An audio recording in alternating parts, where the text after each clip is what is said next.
Hey y'all, so it's Jakari coming back with another video, and I just want to thank everybody for all the support. I want to thank everybody who's been emailing me and texting me and writing me on Instagram. And if I haven't responded to you yet, just know that I made this video directed to your questions, to answering your questions. And it's hard for me to individually comment to everybody that writes me, but just know I am getting your messages, and I really do appreciate you for even reaching out to me and watching this video and watching my videos. So thank you so much. If you haven't yet, please subscribe to my channel. I'm trying to build content for you guys. I'm trying to find out what you guys are looking to watch, and I want to definitely be able to provide that. And also, I just want to have fun. Like, this is fun to me. This is a real stress reliever to be able to talk to you guys and to be silly without having to actually be in front of people. So okay, so y'all like my braids? My braids is banging. I did it myself, they're really long. Yeah, so anyway, so okay, let's just get to it. Being black in Phoenix. My name's Jakari, and this is my channel. Make sure you like it, and please go subscribe right now. I made this beat, by the way. This is like completely me. All Jakari. So if you guys don't know, black people are 6% of the state of Arizona. I'm from Cincinnati, and it's literally 50-50 black and white. Here is 50-50 Hispanic and white. And then everything else, like Native, Black, Indian, Asian. We're all the minorities, right? So, of course, black people who move here want to find out, like, okay, where am I going to see myself? I understand completely. Nightlife, how's the nightlife like? Okay, so when I first got here, the first club I went to was in Scottsdale, and it was Club Maya. And it was a mixed crowd. It was a lot of Indians, Asians, black, whites, a lot of people like that stuff. I like it too. But after a while, I'm like, I kind of want to be around my people, like in my element. There's another club right down the street. It's called International. And this club is literally, like, it's a black club because all the black people be outside. Like, I don't know if y'all from black cities, but if you in a black city and you at a black club, it's like hella people in line. Like, so at these clubs, it just be hella black people in line. So I haven't gotten that. Costs like 10 to 20 to get in, sometimes even more. On Wednesday, I went to a nice event. It was really nice. I went with my client whose hair I recently did, and she's from Chicago, and she was like, girl, I don't know where to go out here. And I'm like, girl, I don't know either. So we decided to go out at this place it's literally called Club Downtown. And it's a Latin club, but on Wednesday nights they do this thing called Poetic. And so I went last week, and I didn't know it had a cover, so I didn't go because I didn't know I would need any money. Then this week I went again, and I went inside this time, obviously, and it was so nice. Like, I had such a great time. I recorded it, so here's a quick clip for you guys to see what's going on, just get a little bit of an idea about the venue. Can't wait to take you again, baby.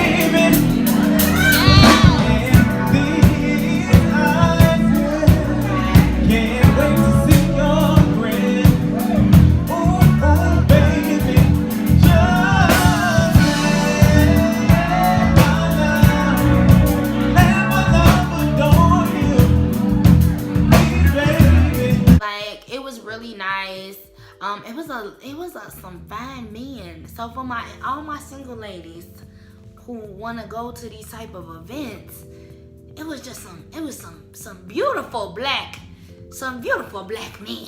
They look good. I was looking like, I was like, oh, okay.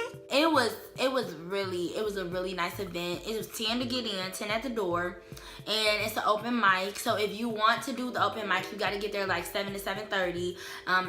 It's a bar. It's a nice vibe. Everybody was nice too. Like, a lot of people was nice, and so I had a good time. So the next time I come back, after I come back from Cincinnati again, because I'm going back to Cincinnati again on Sunday. After I come back, I'm gonna do something like I'm probably sing there. So if y'all ain't know, I do sing, but that'll be to, as you guys watch my videos, you will see me progress into that as I get more followers and subscribers, whatever. Anyway, then I have heard that Chandler and Tempe have some nice, like that's where all the black people go. So I have heard that, and that's pretty cool. My people. Places black people live. I've had so many people ask me, you know, where do black people live in Phoenix? So let me tell you something, okay? Any city that you go to in the United States of America, black people are going to live in the South of whatever city it is. So you want to know where the black people live in Phoenix? They live in the South. In Cincinnati, they live in the South. But now they moving up north because of gentrification. Jesus, help us, Lord, help us. They live in South Phoenix. So Ahwatukee, I've never been there, but Ahwatukee is black. That's what I've heard from a lot of people. Ahwatukee, Avondale, Surprise, Chandler, Mesa, Gilbert, a little bit of Tempe.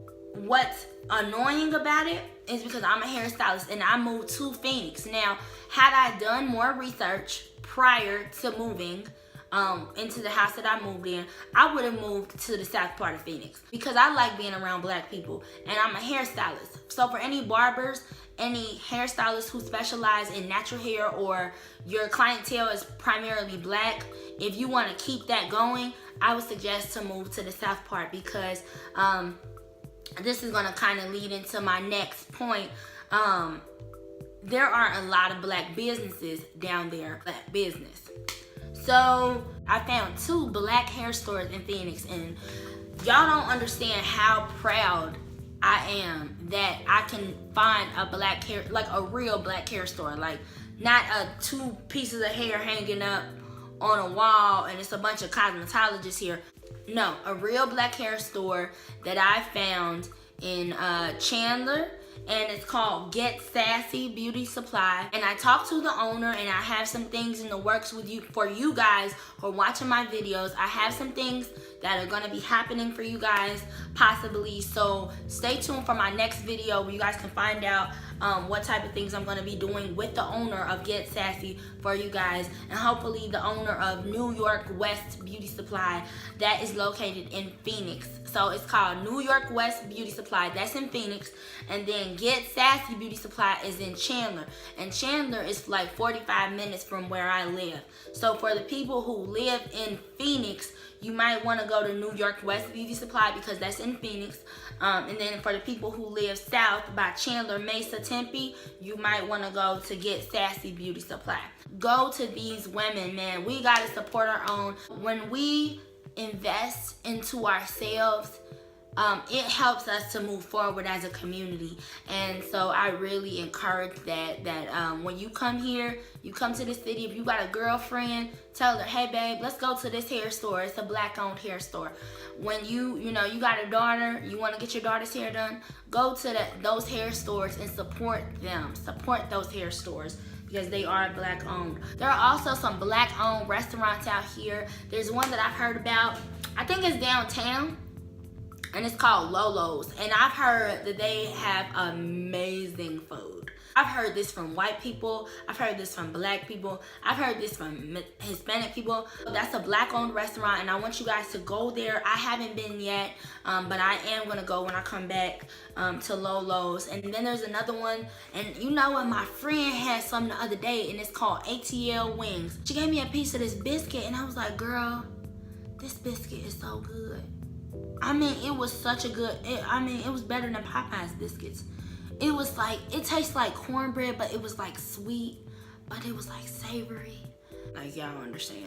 So ATL Wings is another black restaurant that I've heard about, and there are so many more. I mean, there are so many more, and that's the thing that I like about Phoenix is it seems like it's very easy for black people to have businesses out here, as opposed to where I come from. It's not as many black owned businesses because, you know, the regulations and the loopholes and the laws And the gentrification makes it really hard for black people to have brick and mortar stores in a lot of areas. Like, they'll have designated areas like downtown for maybe 2 black-owned businesses, but then they block everybody else out that's black that wants to be there, like if they've already met a quota. I love that about Phoenix, and I definitely commend Phoenix for as a city for being very open to having businesses that are available for black people. So that is pretty dope. That's really dope. Dating. So let's just get into it. There's so many fine men out here. Like, there's a lot of fine black men out here. The issue that I found is that there's so many fine black men, but for whatever reason, like, some of them don't want to date black women. This is not an everyday thing, because I have seen some black men with some black women, and that is inspiring to me. Dating, I'm not really sure how the dating scene works. Now, I will tell you this.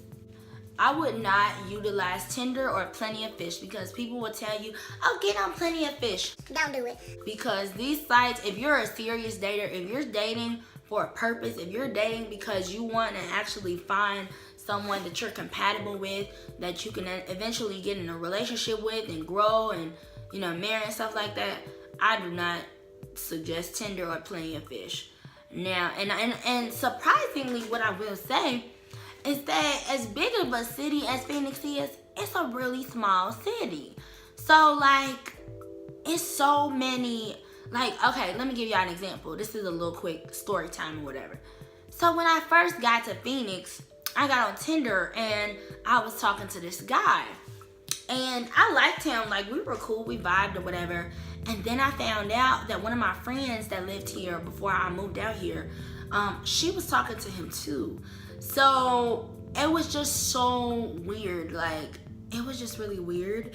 And that actually has happened to me twice since I've been out here. I'm over the whole social media dating thing. And there are some groups that you can join. There's a group called Being Black in Phoenix. There's Black Singles in Phoenix. You can join that group on Facebook as well. Oh, also, the jobs. Okay, this is more of a broad term. I've had so many people ask me about the job market. Jobs are everywhere, okay? Phoenix is really great for jobs. I just found a job down the street from my house, literally 10 minutes away. It pays well. I can do whatever hours I want, and it's really accommodating to my lifestyle.